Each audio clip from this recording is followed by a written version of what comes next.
All right, Mr. Burns. Um, the first thing that or really the only thing that I kind of thought was meaningful or memorable about this play was that it's post-apocalyptic, which is, it's very cliche. So it's kind of like bringing this pulp culture thing of The Simpsons into this cliche idea that everybody's using with the apocalypse that's all over everywhere now.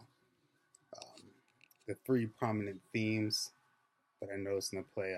First was when they were trying to recall the Simpsons episode. I think it was Matt, Maria, and Jenny, and a couple other characters were trying to recall what was going on in the episode and like how it was shot, like Cape Fear or something like that. The second theme was 7 years later. Um, they were trying to perform the episode of The Simpsons, and they were actually doing it like it was a TV episode. They were even singing commercials, like they had a whole new set for the commercials, and they were working on performing commercials as well during the second act. For the third act, the third theme, 75 years later, the third theme was the musical performance, and obviously the whole Mr. Burns musical, all of that, what was going on in Act 3. To be honest, I really was kind of confused with Act 3. So yeah, that's how I felt about that.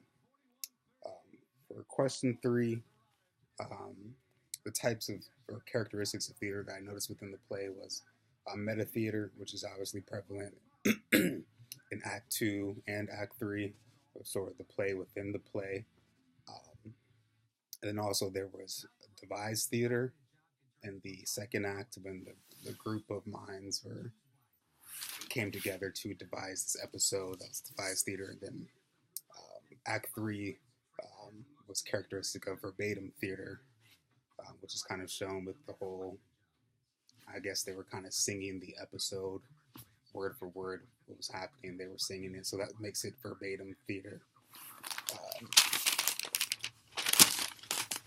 as far as the significance, I really wasn't sure what the connection was. It kind of seemed like in Act 3 that the chorus that they were singing, or kind of just basically everything that was going on in Act 3 that they were singing, kind of seemed to be to symbolize what was going on in their society, in their post-apocalyptic society.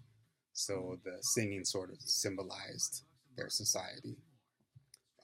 Question 4, I guess, what I think would survive a post-apocalyptic event or something like that. I think it would be kind of more along the sports side, or kind of I would think of something like soccer, since that's the largest international sport. I could see that surviving the apocalypse and maybe bringing peace to a wider spread audience, since there's probably more people who enjoy soccer or football, or the football as they call it in every other country.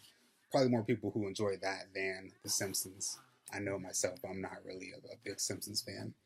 Question 5. My questions to you guys are: did anyone else find this to be a tough play to read?